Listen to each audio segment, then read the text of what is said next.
નમસ્કાર વિદ્યાર્થી મિત્રો,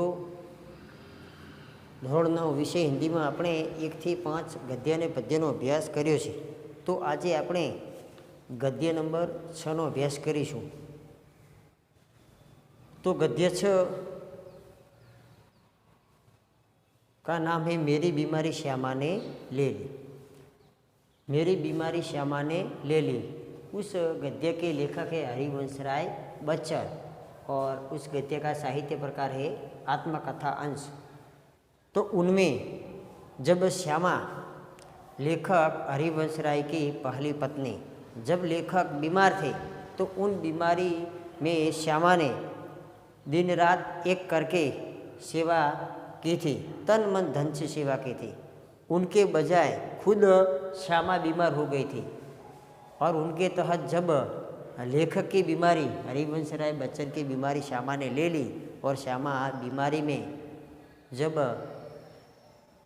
अपना जीवन व्यतीत कर रही थी तो उनकी सेवा और तपस्या का जो फल देखकर हरिवंश राय बच्चन कहने लगे कि श्यामा को धन्य है.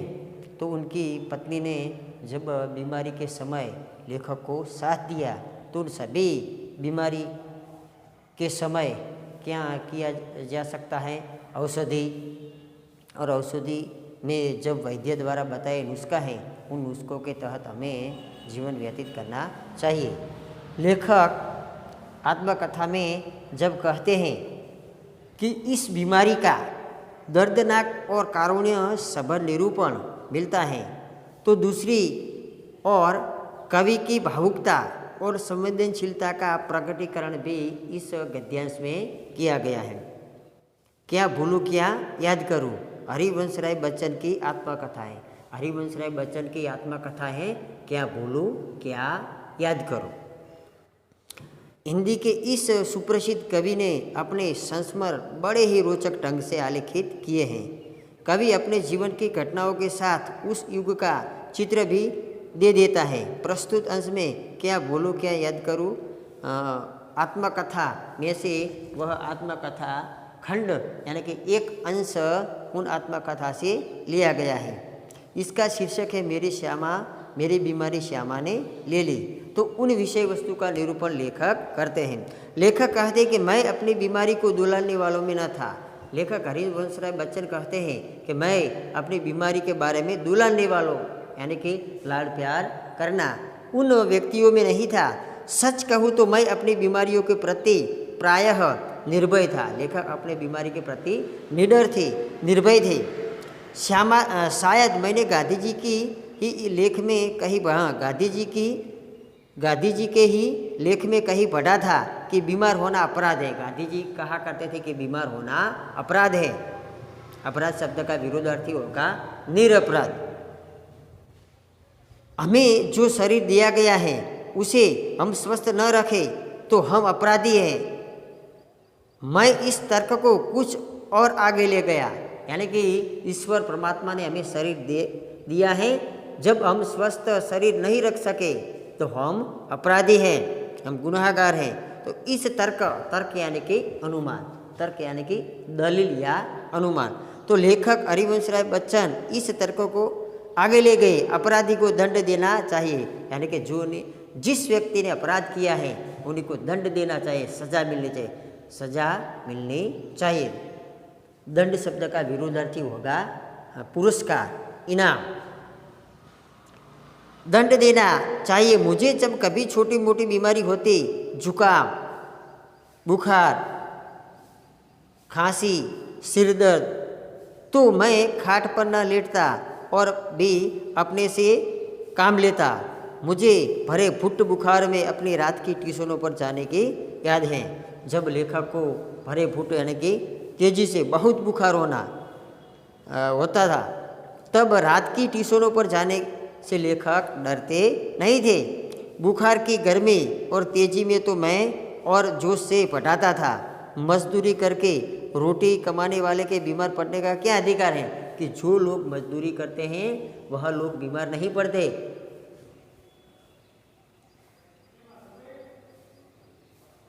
उनके समय बीमारी अमीरों की हर मजदगी है। लेखक कहते कि बीमारी अमीरों की हर मजदगी, यानी कि हरामीपन है। हरामीपन है, वह मेहनत नहीं करते। गरीबों को उसे अपने पीछे न लगना चाहिए। गरीबों को अपने इस पीछे लगने नहीं चाहिए, यानी कि गरीब तो तंदुरुस्त रहना चाहिए। लिखने में तो ऊंचा बुखार मुझे सब तरह के सहायक, प्रेरक और प्रोत्साहक लगता था। सहाय देने वाला, प्रेरणा देने वाला और प्रोत्साहन देने वाला लगता था। एक तरफ की आग जिससे मेरी अनुभूतियों में ताप आता था। लेखक की सहानुभूति थी, सहानुभूति में ताप आता था, जिसमें गल पिघल गल मेरा हृदय ढलता। एक तरह की भट्ठी जो मेरे विचार, भाव, कल्पनाओं के उबाल देकर उच्छलित करते। यह तो मैं नहीं कहूँगा कि बुखार में मैं अदबदा पर लिखता था। लेखक बुखार में अदबदा पर लिखते थे। जब तक बुखार रहता, अदबदा सा होना की जबरदस्ती से लेखक लिखना, अदबदा होकर लिखना नहीं, जबरदस्ती से लिखना। पर अगर मैं लिखना चाहता तो बुखार मेरे लिए कोई बाधा, विघ्न नहीं बन सकता था। हल्के बुखार में तो मेरे सब काम हस्ब मामूल होते रहते थे। और इस बुखार में लेखक के जो काम है हस्ब मामूल, यानी कि नित्य क्रम के अनुसार जो काम होते रहते थे। नित्य क्रम के अनुसार कोई मेरा बदन छूकर कभी कहता था, बदन यानी कि शरीर, बदन शब्द का विरोध समानार्थी होगा शरीर। लेखक के बदन को छूकर कहता था कि तुम्हें तो बुखार है, तो मैं पट से जवाब देता था। तो लेखक पट से जवाब देता था। मुहावरे का देकर वाक्य में प्रयोग कीजिए। पट से जवाब देना यानी कि तुरंत उत्तर देना, तुरंत उत्तर देना। तो लेखक तुरंत उत्तर देते थे, पट से जवाब देते थे। हाँ, बुखार है और भी है। शायद किपलिंग ने अपनी आत्मकथा में लिखा है। किपलिंग एक प्रसिद्ध अंग्रेजी साहित्यकार है। किपलिंग एक प्रसिद्ध अंग्रेजी के साहित्यकार किपलिंग ने अपनी आत्मकथा में कहा था कि कभी कभी उसे बुखार में भी काम करना पड़ता था, और जब बुखार में होता था तो और अच्छी कहानियाँ वह लिखता था। बुखार में काम लिखने की मुझे बुखार में कम लिखने की मुझे याद नहीं, वह कैसा बन पड़ता उसके निर्णय में न देना चाहूँगा। प्रसंगवश मुझे याद आ गया है कि अपनी दो चट्टाने की सबसे बड़ी कविताएं सात्रम ने नोबेल पुरस्कार ठुकरा देने पर, और दो चट्टान अथवा सिसिफस, बरक्स, हनुमान, जो ग्रीक साहित्यकार है, ग्रीक लेखक है, नोबेल पुरस्कार विजेता, जब सात्र ने दो चट्टान नाम की आत्मकथा लिखी थी और सिसिफस, बरक्स, हनुमान तो मैंने प्लूरोसिस में पढ़े पढ़े लिखी थी। जब लेखक ने यही कहानियाँ आत्मकथा प्लूरोसिस में पढ़े पढ़े लिखी थी। फेफड़ों में पानी भरना उसे कहते हैं प्लूरोसिस। जब फेफड़े में पानी भर जाता है तो उस रोग को कहते हैं प्लूरोसी। में पढ़े पढ़े लिखी थी। बहरहाल એટલે हर समय हर हाल में जब मैं अपनी जवानी पर था, बीमारी मुझे पराजित न करती थी। मैं ही अपनी जिद से बीमारी को पराजित कर देता था। बुखार सुखार आखिर कितने दिन चलता था।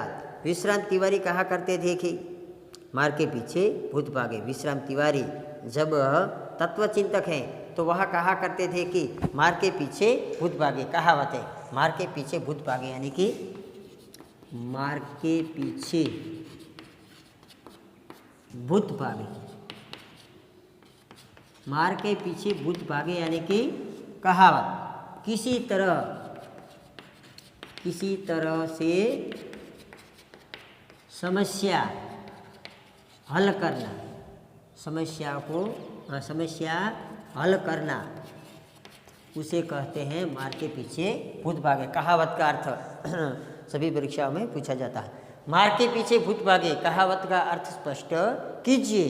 तो किसी तरह से समस्या को हल करना, यानी कि समस्या ज़्यादा बढ़ जाती है, अपनी मूल परिस्थिति से ज़्यादा बढ़ जाती है, तो समस्या का हल निकालने के लिए एक शिक्षात्मक रवैया अपनाना चाहिए। तो उसे कहते हैं मार के पीछे भूत भागे, समस्या को किसी तरह हल निकालना।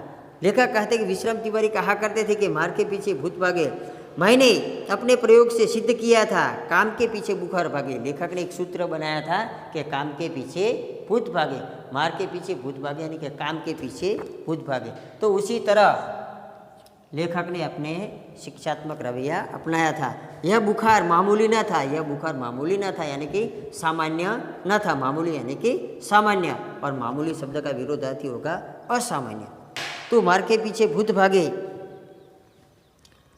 इसका संबंध उस तूफान से था जो पिछले 9 महीने से मुझे जगजोर रहा था। लेखक के जीवन में, शरीर में जो तूफान आया था, 9 महीनों से जगजोर रहा था पूरी तरह से।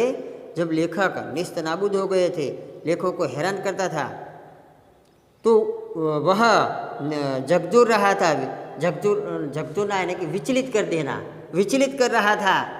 और शांत होने से पूर्व सबसे अधिक विध्वंसक झटका मुझे दे गया।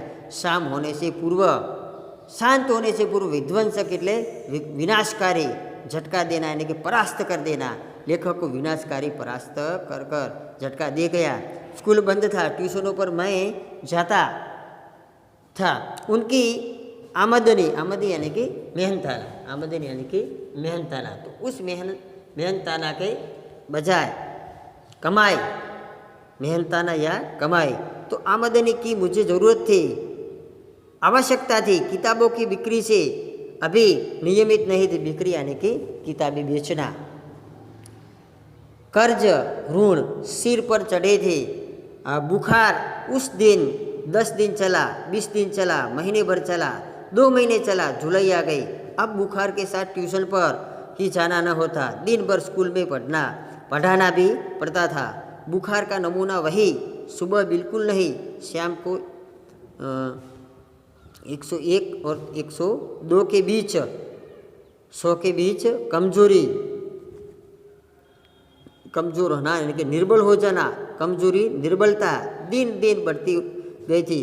कभी कभी धीमी खांसी, दवा, 100 की दवा बांटना, दवा देना। एक होम्योपैथी उपचार कर रहा था। कभी कभी सोचता कि क्या मुझे तपेदिक हो गया है, कि एक प्रकार का क्षय, तपेदिक यानी कि क्षय।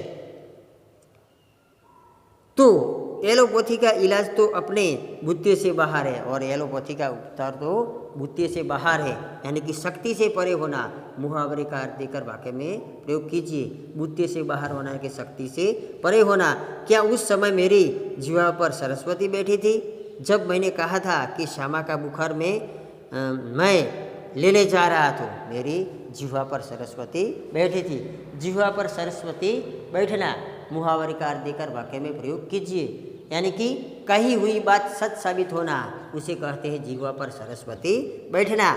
तो कही हुई बात सच साबित होगी जब मैं श्यामा की बीमारी लेने जा रहा हूँ। बैठी तो कितना अच्छा है, क्या बीमार हूँ इसलिए श्यामा स्वस्थ है। जिसने पिछले 6 वर्षों से इन महीनों में ज्वर मुक्ति नहीं जानी है, पर श्यामा को मेरी बीमारी भीतर ही भीतर खाए जा रही थी। अपने अपने इच्छा बल से जैसे अपने को स्वस्थ कर लिया था कि वह भी कहीं मेरी चिंता न बन जाए, यानी कि मेरी चिंता न बन जाए। उसके अतिरिक्त यानी कि अलावा, सिवा मेरी बीमारी का शायद किसी को पता अभी नहीं था, क्योंकि सारे काम मैं सामान्य रूप के किए जा रहा था। गर्मी में तो सभी थोड़े बहुत दुबले पतले हो जाते थे। एक दिन उसने मुझसे कहा कि मैं डॉक्टर बीके मुखर्जी से अपनी परीक्षा कराऊं। मैंने टाल मटोल यानी कि पूरी तरह टालना की, तो उसने ब्रह्मास्त्र छोड़ दिया। शब्द समूह के लिए एक एक शब्द बताइए। ब्रह्मास्त्र यानी कि कभी निष्फल न जाने वाला अस्त्र, उसे कहते हैं ब्रह्मास्त्र, कभी निष्फल न जाने वाला अस्त्र। तो ब्रह्मास्त्र छोड़ दिया, यानी कि बात तेजी से कही। अपने को डॉक्टर को न दिखलाओ, वह खाना नहीं खाएगी। ब्रह्मास्त्र तो मानना ही था। डॉक्टर मुखर्जी को भय था कि मुझ पर क्षय का आक्रमण हुआ है, हमला हुआ है। नुस्खा उन्होंने लिख दिया। नुस्खा यानी कि हकीम या वैद्य द्वारा बताई हुई रोग की औषधि, हकीम या वैद्य द्वारा बताई गई रोग की औषधि, तो उसे कहते हैं नुस्खा। तो नुस्खा उन्होंने बता दिया था। चिंता मुक्त होकर पूरी तरह आराम करने को कहा कि नुस्खा मुझे मौत का परवाना लगा। और लेखक को वह नुस्खा मौत का परवाना यानी कि चिंता करने वाला आज्ञा पत्र, परवाना यानी कि आज्ञा पत्र लगा। परवाना यानी कि आज्ञा पत्र, मौत का आज्ञा पत्र लगा। क्या मेरी विदा का समय आ गया है? क्या इतने ही दिनों के लिए आया था? इतना ही गाने गुनगुनाने, केवल इतना श्रम संघर्ष करने, इतने दुख संकट उठाने, स्वागत के ही साथ विदा की होती तो देखी तैयारी बंद लगी होने, खुलते ही मेरी जीवन मधुशाला। लेखक ने कहा कि मेरी मधुशाला बंद हो जाएगी। मधुशाला तो सुख रूपी शाला, मधुशाला। क्या मैंने अपनी भविष्यवाणी स्वयं कर दी थी? सबसे मर्मवेदी, मर्मवेदी यानी कि दिल को छू लेने वाला प्रश्न, मर्मवेदी दिल को छू लेने वाला मर्मवेदी प्रश्न था। क्या श्यामा ने भाग्य के वैधव्य भी लिखा है? और श्यामा के भाग्य में वैधव्य यानी कि विधवापन लिखा है। मरने से मुझे डर नहीं था, वह मुझे कठिन भी नहीं लगा। कठिन लगा मरने के पहले जीना। पूरे आराम के अर्थ होंगे ट्यूशनों छोड़ दूँ, स्कूल से छुट्टी ले लूँ, ज़्यादा लूँ तो बगैर तनख्वाह एम के बगैर तनख्वाह, तनख्वाह यानी कि मेहनताना कमाई, तनख्वाह यानी कि मेहनताना या वेतन कमाई। फिर घर का खर्च कैसे चलेगा? शालिग्राम केवल अपनी तनख्वाह के बल पर घर नहीं चला सकते, कल उसकी बदली हो सकती है, तब वे एक पैसा भी घर भेजने की स्थिति में न होंगे। महंगी महंगी दवाएं कहाँ से आएगी? किताबों में से आमदनी अनियमित और अनिश्चित है, तो कर्ज भी अदा करने को कम नहीं है। श्यामा ने मेरी बीमारी सुनी तो वह काँप उठे, परंतु तुरंत संभल गई, दृढ़ भी हो गई। जैसे अपने पल भर में अनुभव कर लिया कि उसका कांपना मैं सहन नहीं कर सकता। इस समय से मेरे माता पिता को केवल लकवासा मार हो गया। और लेखक के माता पिता को लकवासा मार हो गया। पिताजी धैर्यवान व्यक्ति थे।